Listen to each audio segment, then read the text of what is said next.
Are the Washington Wizards the new Pistons? To start, both teams are 10 and 53. If we look at the star player for the Pistons, it's Cade Cunningham. He was the #1 pick in the 2021 NBA draft, and he's been great.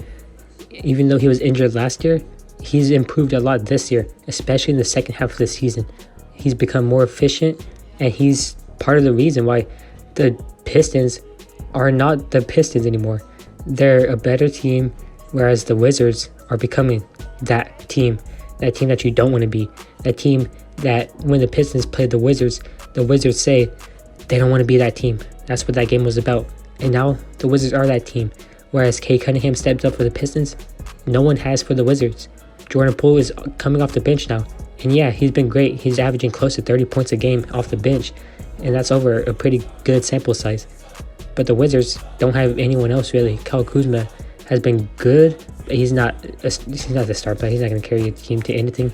And the rest of the team, you have some good players. You have raw players, just like the Pistons. The Pistons have Jalen Duran, and they have rookie Asar Thompson, who's been better than most people expected from out the gate. Because a lot of people are saying he's better than Amen Thompson.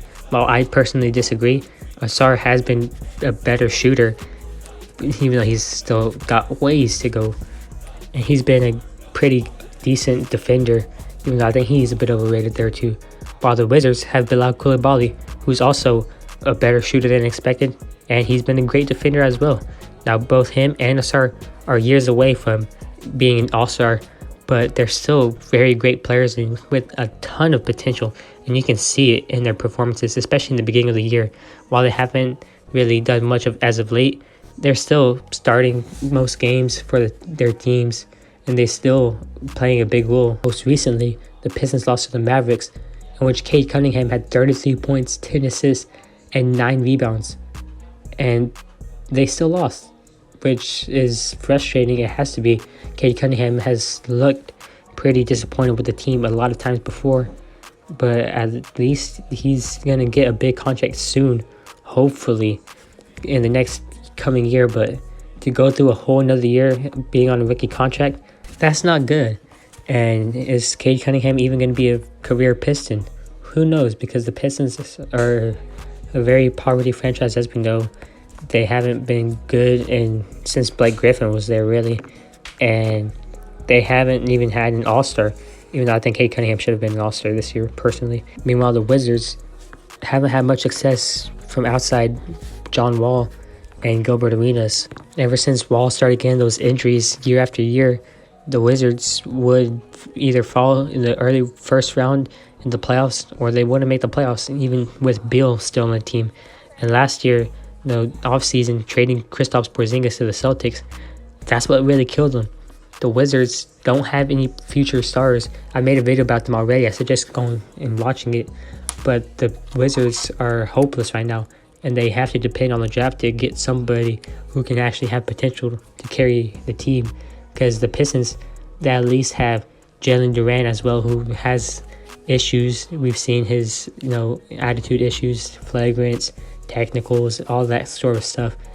So do you really want him to be your long-term center? We don't know. Just like the Wizards, is Daniel Gafford the long-term center? Probably not. Both teams are going to need to improve their front court in the draft this year. And yeah, I'm making this after the Wizards do pick up a win against Charlotte, winning 112-100. But I mean, the Hornets, they can get their own video. I think of them much lower than I do these two teams. Even though the Hornets have more wins, they're easily in this conversation as well. I mean, if we look at them, LaMelo Ball, he's been having some injury issues for a long time. So it's really just been Brandon Miller and Miles Bridges carrying this team. Aside from them, the team is hurt.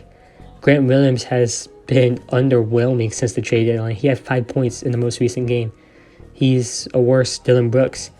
And the Hornets are really the team with the worst future out of them, the Pistons, the Wizards.